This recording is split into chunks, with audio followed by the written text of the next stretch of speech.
Techotiva, Memoria, Patrimonio y Comunicación.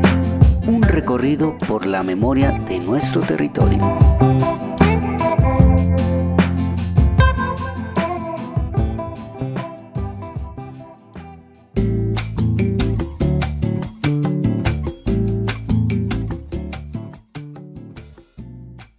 La Chucua de la Vaca, ubicada en la UPZ Corabastos de la localidad de Kennedy, era parte de una antigua laguna que cubría la mayor parte del occidente de la ciudad, la cual se mantuvo así hasta la llegada de los invasores europeos, como lo reseña un artículo de prensa de 1993. Antes de la conquista, los chibchas navegaron y construyeron bohíos flotantes. Levantaron canales de riego y drenaje para sus cementeras. Además de papa y maíz, basaron su alimentación en pescado. La caza era privilegio de caciques. Proliferaban los peces sabaneros, ahora extintos. La guapucha y el capitán que los españoles aprendieron a comer ahumados y salados con sopa de cangrejo sabanero. Es importante resaltar que las comunidades de los pueblos ancestrales tenían una relación armoniosa con la naturaleza, hecho que no solo garantizó la conservación de los ecosistemas, sino la relación espiritual con el territorio, tal como lo relata el autor anónimo del Epítome de la conquista del Nuevo Reino de Granada, uno de los primeros documentos sobre la historia de la ciudad de Bogotá, vista desde los ojos de los cristianos llegados en 1537.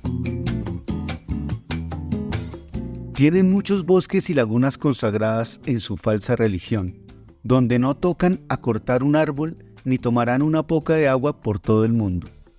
En estos bosques van también a hacer sus sacrificios y entierran oro y esmeralda en ellos, lo cual está muy seguro que nadie tocará en ello, porque pensarían que luego se habían de caer muertos. En el proceso de la colonia se inicia la destrucción de los grandes cuerpos de agua del occidente de la ciudad, que según investigaciones históricas de Fontibón y Techotiva hechas por el historiador Roberto Velandia en su libro Fontibón, Pueblo de la Real Corona. En invierno hacia 1600, las canoas llegaban desde este municipio hasta la zona de Techo. Los españoles introdujeron la ganadería y requirieron caminos para sus carruajes. A mediados del siglo XVII, la lucha entre el bogotano y los pantanos se inició con la construcción de los primeros camellones. Hidricidio colectivo, el cuidado de los ríos fue ajeno a los bogotanos. A la deforestación que disminuía los cauces se sumó el progreso. A 100 años de la fundación, el agua se traía de las cabeceras del Bicachá y el Manzanares, convertidos ya en alcantarillas y foco de infección en sus cursos bajos. A raíz de este ecocidio, los grandes cuerpos de agua se fragmentaron, cuestión que se mantuvo hasta inicios del siglo XX, cuando los procesos de modernización y extensión de la infraestructura de la ciudad al territorio de Techotiva produjo una mayor división de la laguna del Tintal, tal como lo reconoce la misma alcaldía de la ciudad al documentar en su página web sobre el humedal de la Vaca.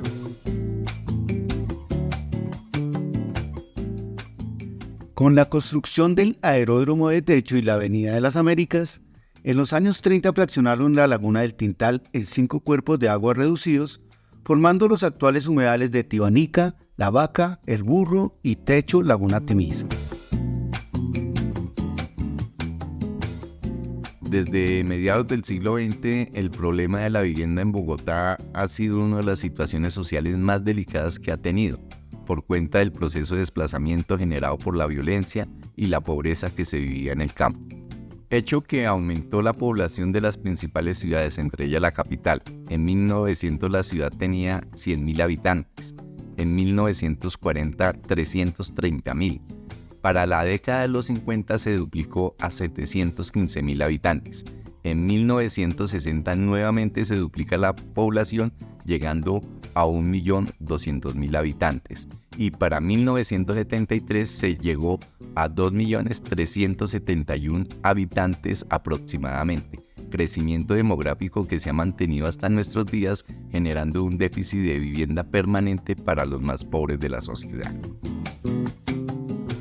La década de los 60, ante el déficit de vivienda para los sectores populares, se inauguró el proyecto de vivienda Ciudad Techo, hoy Ciudad Kennedy, por los presidentes John F. Kennedy de Estados Unidos y Alberto Lleras Camargo de Colombia, en el marco de la Guerra Fría y la lucha contra el comunismo liderado por los Estados Unidos, en el plan denominado Alianza para el Progreso, nacido en Punta del Este, Uruguay, en agosto de 1961, que se presentó como un plan de ayuda económica y social a América Latina, pero que en el fondo era un plan político y militar contra Cuba.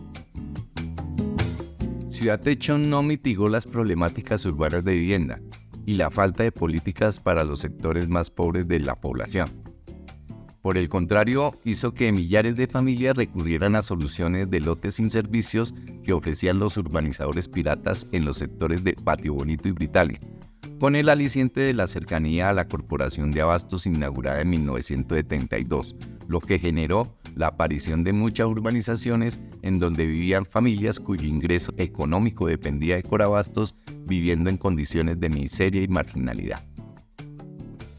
Sin embargo, en los archivos de planeación se encontró una solicitud del 4 de julio de 1967, mediante la cual la empresa Urbanizaciones Martínez, Cárdenas y Compañía Limitada solicitaban que por intermedio de la Subdirección de Aplicación del Plan del DA, hoy Secretaría de Planeación Distrital, se les informara si había posibilidad de instalar servicios públicos para la urbanización Sauceda, la cual fue respondida mediante el oficio 005073 del 17 de julio de 1967 por el Departamento Administrativo de Planeación Distrital, donde expresan lo que básicamente se va a volver la respuesta a otras solicitudes posteriores de la mayoría de barrios de la Chucua de la Vaca. Atentamente le informamos a ustedes que este departamento se abstiene de tramitar la posibilidad del servicio para el predio de la referencia por encontrarse por fuera del distrito sanitario. Años más tarde, en 1974, se realizaron unas consultas para urbanizar, tal como consta en el radicado 2324 de marzo de 1974 por parte de un ciudadano de apellido Bonilla, o la del 4 de junio del mismo año suscrita por Alberto Morales Vargas en representación de la firma Gaviria y Morales Limitada, mediante la cual solicitan reconsiderar la respuesta respecto a no poderse urbanizar el predio Corabastos por encontrarse por fuera del perímetro sanitario, lo que impedía la posibilidad de tener servicios públicos. Cuestión que fue respondida nuevamente por Planeación Distrital en el oficio 4789 del 22 de julio de 1974, proyectado por la Oficina de Normas Mínimas y suscrito por el Dr. Roberto Rodríguez, que dejó abierta la posibilidad de urbanizar el terreno, manifestando que en atención a su solicitud, este departamento se permite informarle que el predio de la referencia tendrá la posibilidad de ser urbanizado siempre y cuando cumpla la totalidad de las normas y la tramitación del Acuerdo 20 de 1972 y sus decretos reglamentarios 1259 y 1280 de 1973 y del decreto 159 de 1974.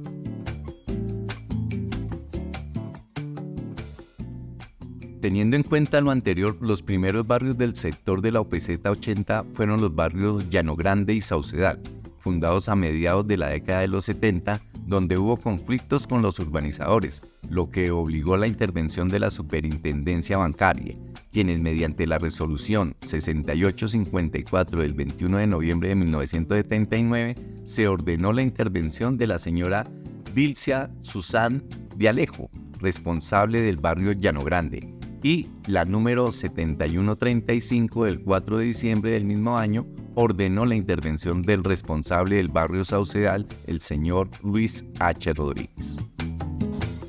El proceso de urbanización de la OPZ 80 cogió nuevos bríos hacia mediados de los años 80, cuando se inició el proceso de urbanización del humedal de la Chucua de la Vaca, ubicado entre la pared sur de Corabastos y los límites del barrio Gran Britalia. Al hacer este recuento de las dificultades que tuvieron los propietarios de los primeros barrios de la OPZ 80 Corabastos, las cuales están documentadas en las carpetas barriales de la Biblioteca de Planeación Distrital, fueron las mismas situaciones para más de 14 barrios que surgieron entre 1986 y 1991. En el solo proceso de legalización de cada uno de los barrios se gastó en promedio 12 años de tiempo en el que tuvieron que vivir con todas las problemáticas de servicios públicos y sociales. En medio de la destrucción del cuerpo de agua y la marginalidad impuesta por las políticas de la época, los hombres y mujeres de todas las edades iniciaron uno de los procesos comunitarios más complejos y bonitos, construyendo paralelamente sus hogares y barrios. De lucha en lucha, primero la legalización y luego la consecución de los servicios públicos domiciliarios. Asimismo, al calor de estas luchas fueron sensibilizándose frente a la recuperación de los espejos norte y sur del humedal de la Chucua de la Vaca. Por ello, es importante resaltar el valor patrimonial que los vecinos le han dado no solamente a sus propiedades, sino al avalúo social que han hecho de sus trabajos, gestiones y presiones para legalizar sus barrios, la instalación de los servicios públicos domiciliarios, la pavimentación de las calles, la construcción y funcionamiento de los salones comunales, entre otras obras y acciones. Así lo manifiesta don Norberto, un líder del barrio La María. Para mí el patrimonio es todo aquello que nos pertenece, todo lo que hemos conseguido a base de trabajo, a base de lucha, a base de esfuerzo, no solo lo material, sino también lo tradicional. Todo lo que se ha conseguido puede ser a nivel individual o colectivo. En este proceso de construcción social y barrial es importante resaltar la enorme sensibilidad, especialmente de los jóvenes y mujeres, por la recuperación de los 2 espejos de agua que quedaron del humedal. Primero fue el espejo norte, donde los niños y niñas del Banco de Semillas, Génesis Rades, Fasol, juntas comunales y lideresas como Dora Villalobos logran recuperar este espejo. Y luego el espejo sur, gracias a las gestiones y presiones de las comunidades vecinas, se ha venido recuperando. En estos procesos de recuperación del humedal de la Chucua de la Vaca, la visibilización de las problemáticas sociales y la promoción y circulación de la creatividad artística, surge en el año 2002 el Festival Chucua de la Vaca, evento que en el transcurso de los últimos 20 años ha dinamizado la vida cultural y de apropiación con el territorio. El Festival Chucua de la Vaca llega a sus 18 años de existencia, en el que las organizaciones sociales de la localidad de Kennedy han estado luchando por la recuperación del humedal y temas ambientales que han afectado su territorio. En el festival siempre ha estado presente la base cultural local, con diferentes muestras artísticas en música, danza, teatro, y en esta versión no podían faltar los artistas. Podría afirmar que en el proceso de construcción física, social y cultural de la Chucua de la Vaca ha venido configurándose el concepto de patrimonio mixto, que según la UNESCO, identifica la diversidad y riqueza patrimonial de un espacio en el que convergen valores culturales y naturales. Tal como queda demostrado en el actual proceso territorial, donde hay un proceso de recuperación ambiental fortalecido con un proceso cultural de apropiación y pertenencia con el territorio de la Chucua de la Vaca.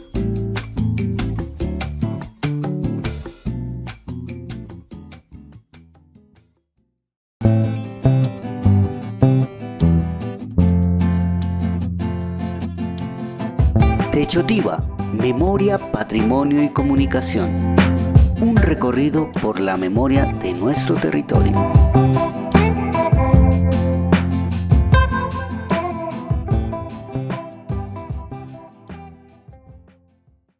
Programa Distrital de Estímulos, Alcaldía Mayor de Bogotá.